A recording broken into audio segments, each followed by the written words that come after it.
My name is Tiffany Robertson. I'm 32 years old, and if you asked anyone who has ever worked with me, they'd tell you I'm the kind of woman who triple checks every lock labels, every cable, and treats every classified device like a sleeping dragon. It's not paranoia, it's protocol. When you spend your career inside secured facilities under federal oversight, you don't get to be casual about anything. And until recently, I believed that discipline in my work life could balance out the chaos in my personal life. I was wrong. Very wrong. Before I get to the night everything collapsed, there are two things you need to know about me. First, I'm a senior cybersecurity consultant working under a contract with the Department of Defense. My career isn't just a job, it's the result of years of background checks, 3 polygraphs, and a clearance process so invasive it reached back to my elementary school teachers.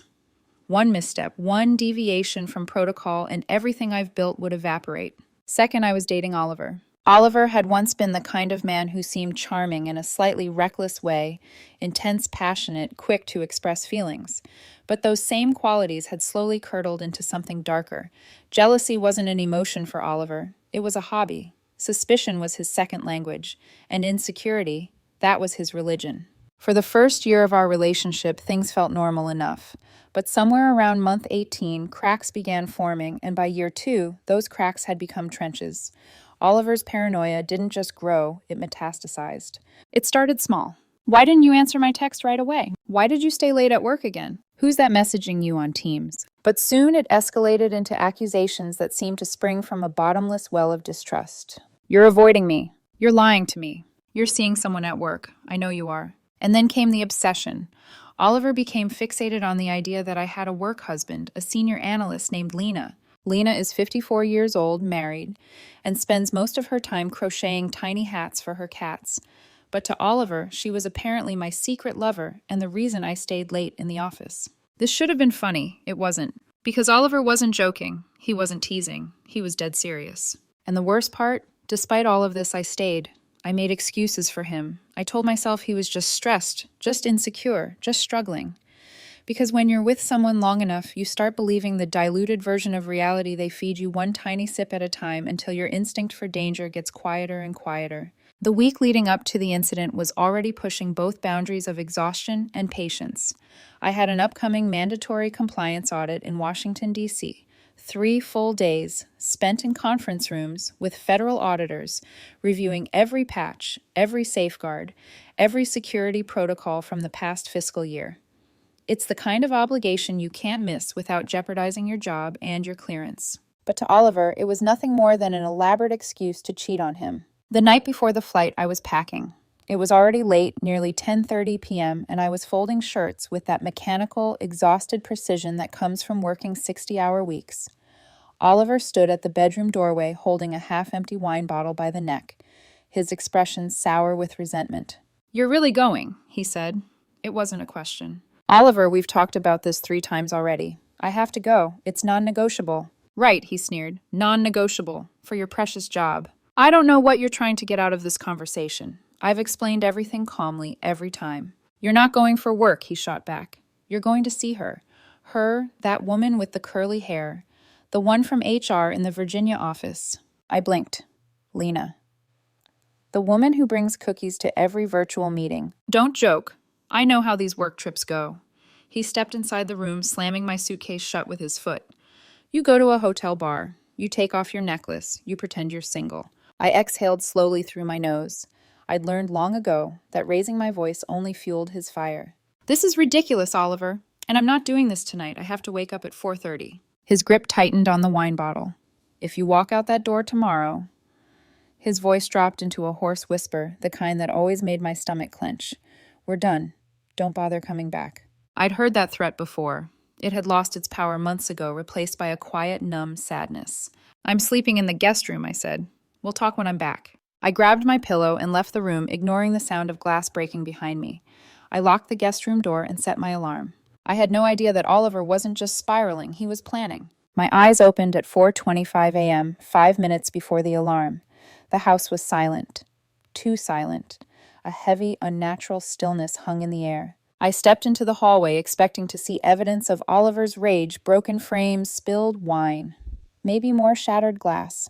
Instead, everything was pristine. The quiet was almost unnerving. The master bedroom door was slightly ajar.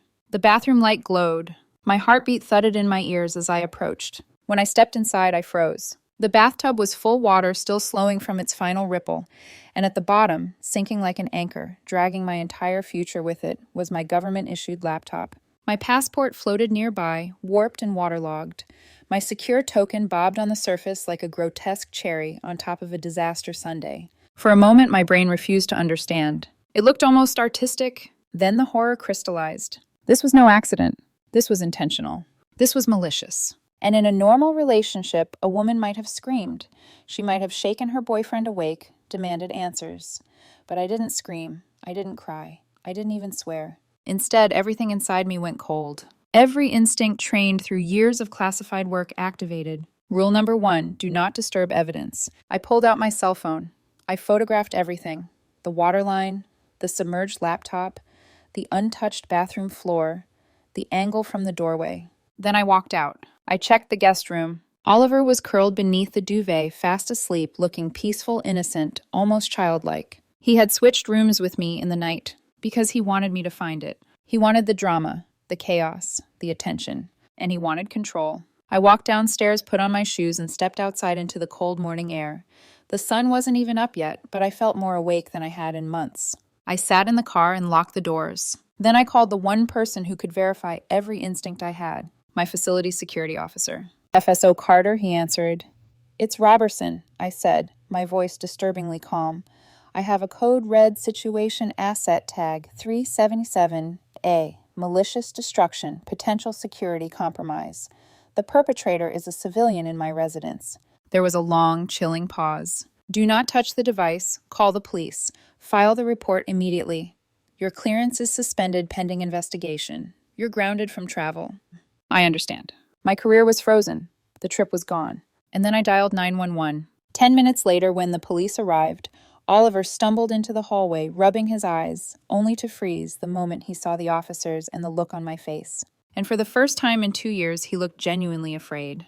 The older of the two officers stepped forward first, adjusting his belt with a bored, almost routine motion. It was the kind of posture you'd expect from someone about to break up a petty argument, not walk into a federal crime scene. Ma'am, he said, we're going to need you to explain what's going on. Your call mentioned property damage. I kept my voice even, steady, almost clinical. It's not standard property damage. The device in question belongs to the Department of Defense. A government laptop was intentionally submerged in a bathtub along with my passport and authentication token. The younger officer blinked, suddenly alert. Government issued. Yes, with classified access. That was all it took. The older officer's entire demeanor shifted like a curtain dropping. No more casual stance, no more bored expression, just sharp, immediate focus. Show us, he said. We walked together through the silent hallway, our footsteps unnervingly loud in the early morning stillness. Oliver hovered behind them, barefoot, in a wrinkled t-shirt and pajama pants, his palms opening and closing nervously. Baby, tell them it's not a big deal, he whispered harshly. It's just a laptop. I was trying to stop you from leaving. But I said nothing. Silence was no longer avoidance, it was evidence. When we reached the bathroom, the officers froze. The water had settled completely. The laptop sat at the bottom like a corpse. The passport swelled in pulpy layers. The token floated aimlessly. The older officer muttered something under his breath.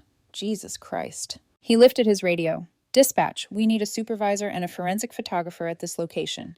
Potential federal offense. Oliver's expression cracked instantly. What? No. This is ridiculous. It's just water. She's lying. She's making this into something it isn't. The younger officer turned to him, all patience gone. Sir, please step back. Right now. I was making a point, Oliver snapped. You don't understand. She was going to leave and cheat on me like she always does. That was enough. Sir, the officer said, I need you to keep your hands where I can see them. I watched the scene play out with a strange detachment. I wasn't angry. I wasn't relieved. It was something deeper, hollower, like watching the consequences of someone else's life. Ma'am, the older officer said to me, did you move anything in this room? Touch the water. Touch the device. No, I followed preservation of evidence procedures. He looked at me with the first glimmer of respect. Good. That helps.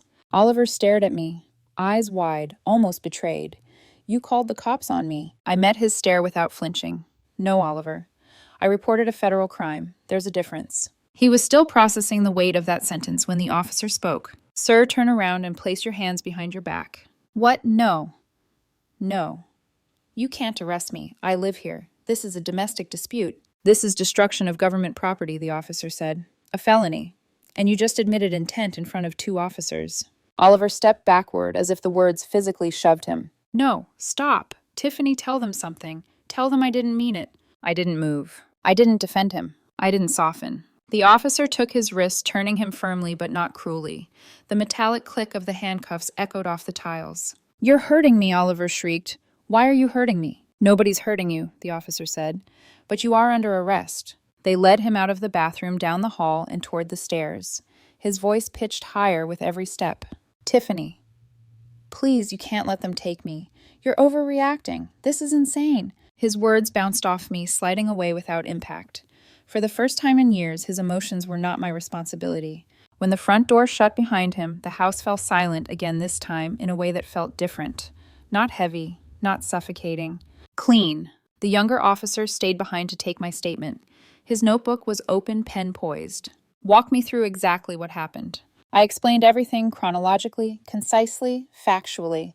I told him about the laptop, the trip, the argument, the threat, the bathtub. He didn't interrupt, he didn't judge, he just wrote. When I finished, he slid his pen behind his ear. Ma'am, I have to say most people in this situation panic. You handled this like someone who's been trained. I've been trained, I said simply. Right, he cleared his throat. We'll need to take the laptop and other items once the forensic tech documents the scene.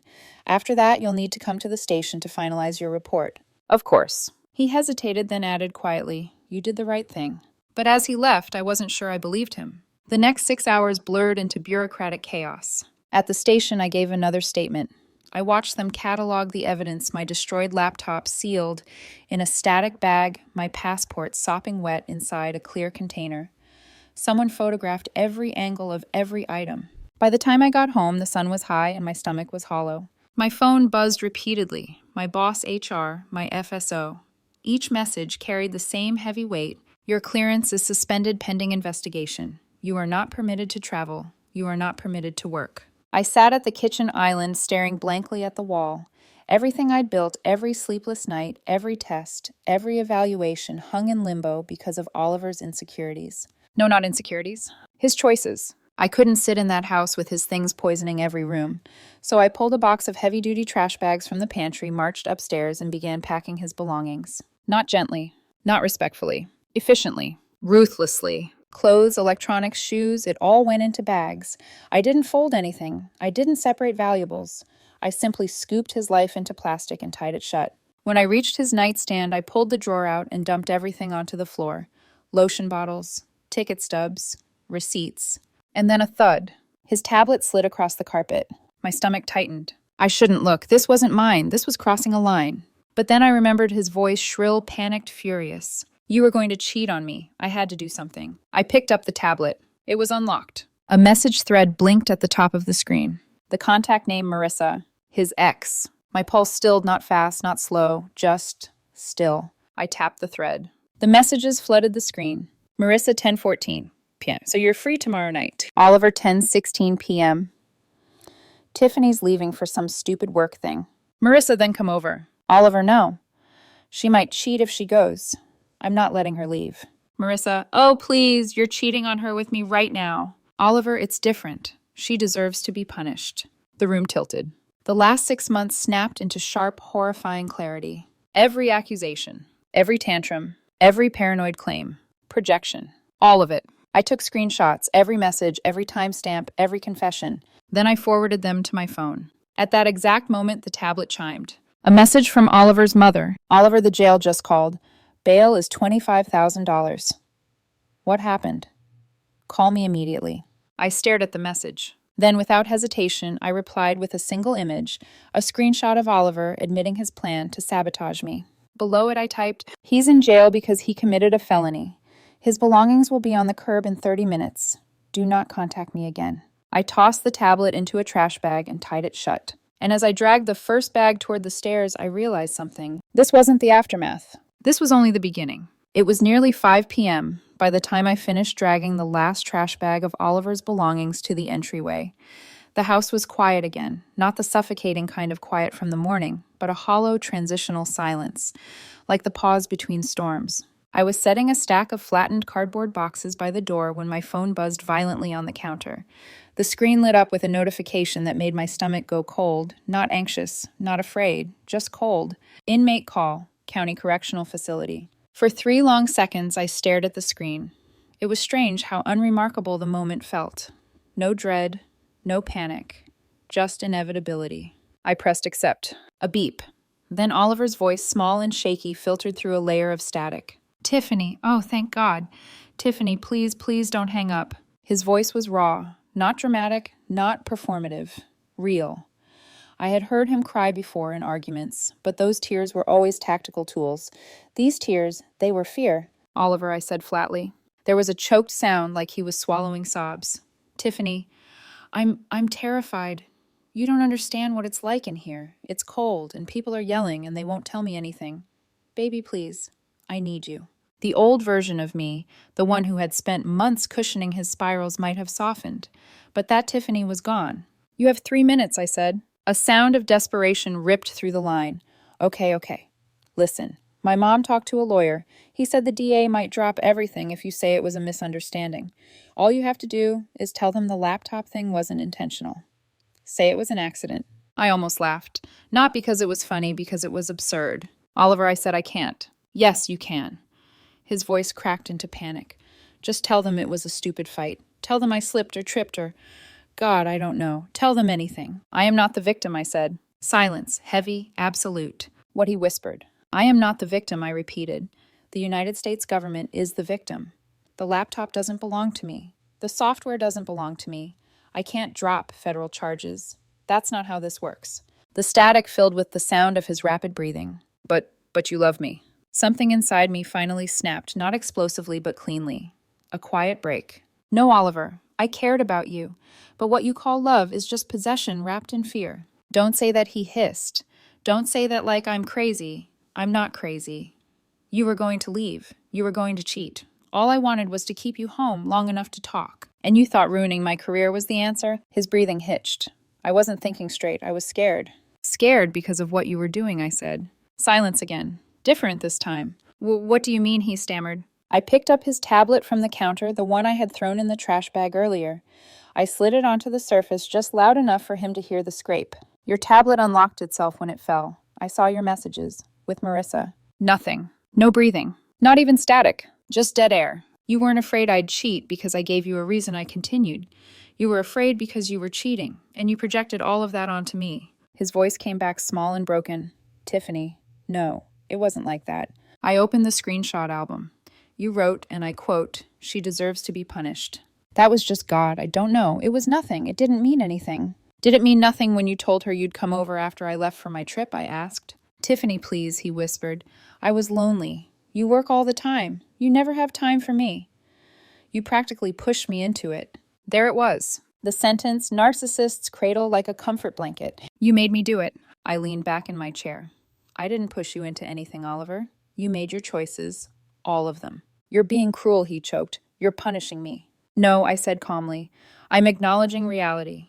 You destroyed federal property. You sabotaged my career. You cheated on me. You lied for months and then punished me for your own guilt. I did it because I love you, he whispered. And that was the moment I knew with final certainty that nothing could have changed the outcome. Love doesn't look like destruction, I said. It doesn't look like control.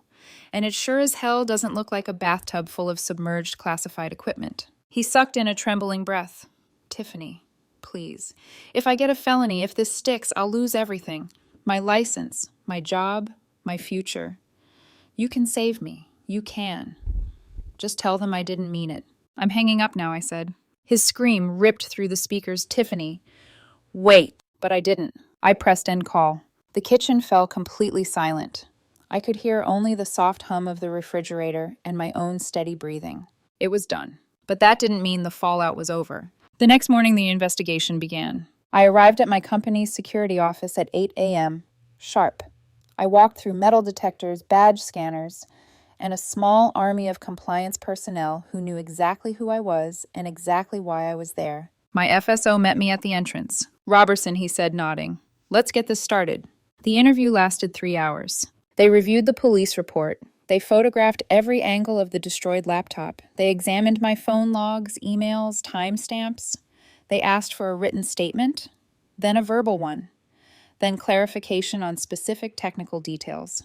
At the end, the head investigator, a woman with a severe bun and sharper eyes, leaned back and closed the folder. "Well," she said, "your response was textbook. If anything, this case highlights your composure under pressure." I blinked. I wasn't expecting that. "You didn't panic. You preserved evidence. You called your FSO first. You contacted law enforcement immediately. Most people in your situation would have compromised the chain of custody." My FSO nodded. "Frankly, Robertson, your adherence to protocol in the midst of a domestic meltdown is impressive." It wasn't praise, it was recognition. And recognition is rarer and far more valuable. "Your clearance will remain suspended temporarily," she continued. "But based on initial findings, there's no indication of negligence on your part." Suspended wasn't ideal, but suspended wasn't revoked. And in my world, that difference meant everything. When I got home that afternoon, the house felt lighter. Not warm, not comforting, just lighter, like the pressure had lifted an inch. Then my phone buzzed. It wasn't Oliver. It wasn't his mother. It was the county jail. "Inmate attempted to call you, but was blocked." I stared at the message. Then I blocked the number entirely. For the first time in years, I felt my lungs expand fully cleanly, without resistance. But peace is never permanent, and the consequences of Oliver's choices were only starting to unfold. The following week unfolded with a strange, disorienting rhythm, a mixture of sterile government interviews, long silences in my empty home, and the persistent thrum of a life I no longer recognized. Every morning, I woke up expecting to feel fear or sadness or even anger. But none of those came. Instead, I felt something else entirely, detachment, like my emotions had gone offline for maintenance. Every day at 9 a.m., I received another email from my company's security division. Request upload additional documentation. Request confirm timestamp accuracy. Request submit itemized list of assets in residence. Every request was clinical, precise, demanding. There was no warmth or sympathy, just procedure. And in a strange way, I preferred it that way. Procedure made sense. Protocols made sense. People, less so. On Wednesday, I met again with the lead investigator. She sat across from me in a glass-walled office that felt more like a quarantine chamber than a conference room. "Tiffany," she began, folding her hands atop a stack of reports. "We've completed the preliminary forensic analysis." Her tone was unreadable. Not good, not bad. Neutral, the most unnerving tone in the intelligence world. "Okay," I said, keeping my hands still on my lap. "The hard drive was partially compromised by water damage," she continued, "but our team was able to confirm that no data was extracted and no tampering occurred." I let out the smallest breath. "Is that good?" "It's excellent," she said. "It means two things. One, the data remains secure. Two, you followed protocol in a way that prevented any potential breach." She slid a form across the table. "We're reinstating your clearance for continued review." Continued review, not cleared, not safe, not stable, just suspended in a gray zone. But still not revoked. That was enough to keep my career alive. As I was leaving the building, my FSO stepped out of his office and called after me. "Robertson." I turned. He nodded toward me once curtly. "Good work." That was the closest thing to praise anyone in my field ever received. It hit harder than any apology Oliver could ever offer. That evening, as soon as I got home, I checked my mailbox. Inside was a thick stack of legal letters, court dates, case numbers, asset valuations. All cold, all formal. One envelope, however, was handwritten. The return address, Oliver's mother. For a moment, I considered throwing it straight into the trash. Curiosity won. Inside, on a trembling page of cheap notebook paper, she had written, "Tiffany, I know you are angry, and you have every right to be, but Oliver is my son. He is not a monster. Please reconsider dropping the charges. He's going to lose his license. Please think about what this will do to his future. Nancy." I read the letter twice. Then I fed it through the shredder. Not out of spite, out of clarity. Oliver had always been his mother's tragedy to manage, not mine. 2 days later, I received a call from my lawyer. "Good news first," he said. "Your eviction petition was approved.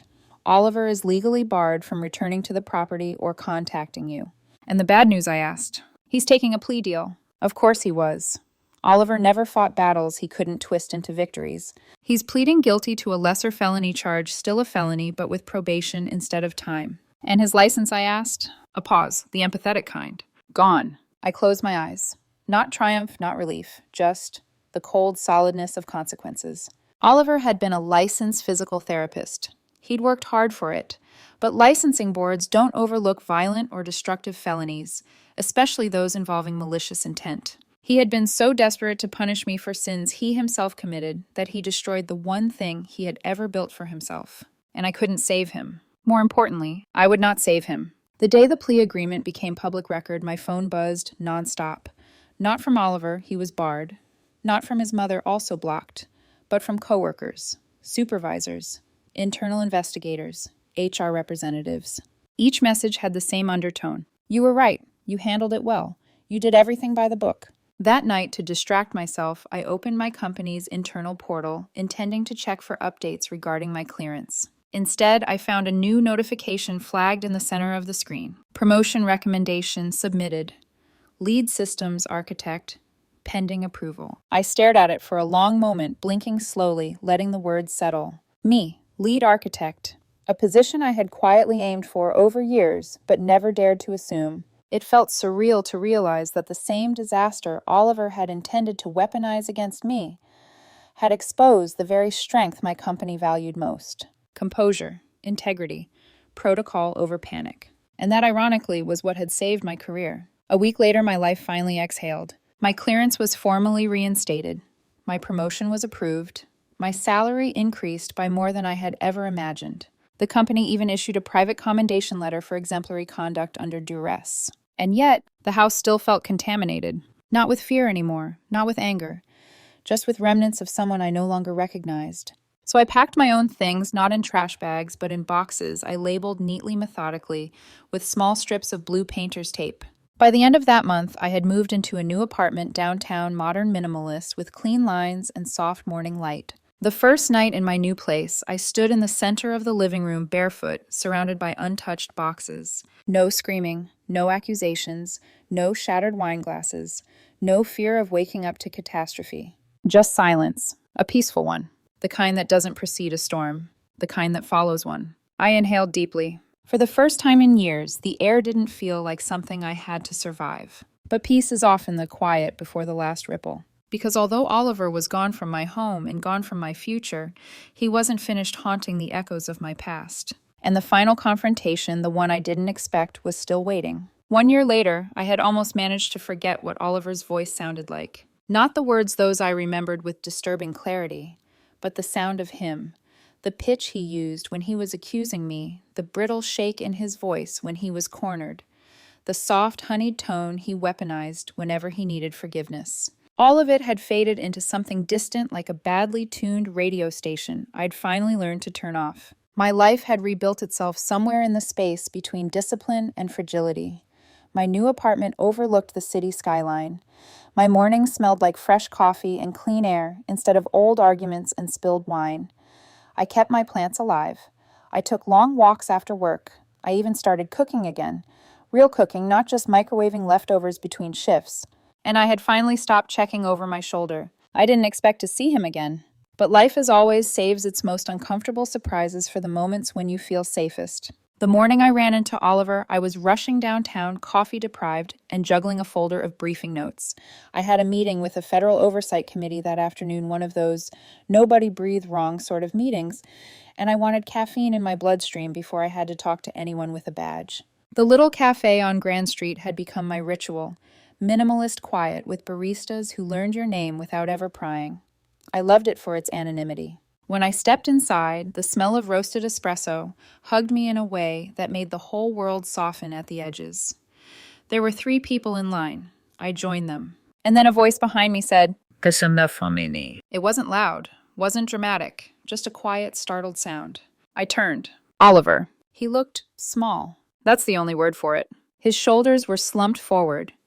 Not in his usual performative way, but in a defeated, deflated curve. His hair, once kept stylishly tousled, hung limp around his temples. His eyes were ringed with a tiredness that wasn't from lack of sleep, but lack of hope. He wore an oversized hoodie and faded jeans, nothing like the tailored clothes he used to preen in. For a moment he stood frozen, his lips parted like he'd walked face first into a ghost. Tiffany, Wow, he said, voice trembling. I didn't know you lived down here. I do now, I replied, my tone neutral. He swallowed hard. You look good. And for the first time in our entire history, I felt nothing. No anger, no nostalgia, no longing, just nothing. I'm working at the retail store around the corner, he said, gesturing vaguely toward the street. Stocking shelves. It's not glamorous, but it's a job. He laughed softly, bitterly. If anyone will hire you with a felony on your record anyway. He paused, waiting for sympathy. I didn't offer any. He shifted uncomfortably. I heard you got promoted. I did. That's good. That's great. He tried to smile, but it wobbled. I knew you'd land on your feet. You always do. A silence stretched between us, not tense, but final. Oliver rubbed the back of his neck.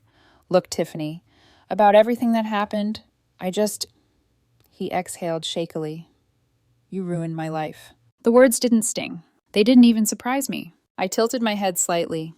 No, Oliver, I didn't ruin your life. You did that all by yourself. His jaw tightened. You could have told the cops it was an accident. You confessed, I reminded him. They would have listened to you. I reported a crime, I said calmly. I didn't create it. His face pinched. You could have forgiven me. No, Oliver. I could have ignored the truth, which is exactly what you wanted. He blinked rapidly, eyes glassy, but furious.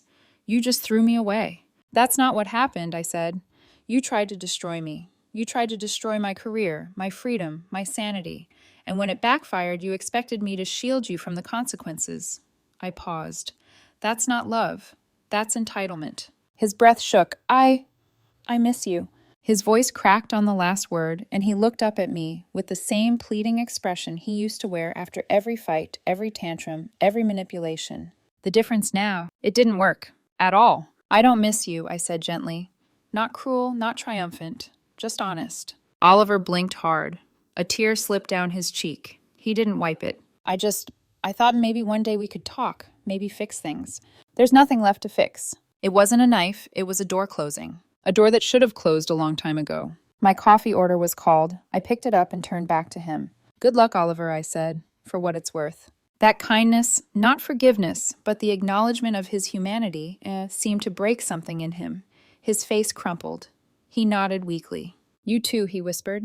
And just like that, our story ended not with screaming or drama or tears on a jailhouse floor, with a simple goodbye between two people who had finally stopped pretending. Outside, the sunlight hit the sidewalk like gold. I sipped my coffee, letting the warmth spread through my chest. The city hummed around me, full of life, full of strangers, full of new possible futures. My phone buzzed in my pocket. A message from Lisa, the HR woman. Oliver had always accused me of cheating with who was in reality a happily married grandmother who collected cat figurines. Lisa HR clearance review finalized. Status fully adjudicated. Congrats, Tiffany. You deserve this. I smiled, a full genuine smile. Not because of the message, but because of what it meant. I had survived a war I never signed up for. I had rebuilt myself. And for the first time in a very long time, I was free. I slipped my phone back into my pocket, stepped into the flow of pedestrians, and let the city carry me forward. Into something better, into something mine, into something peaceful.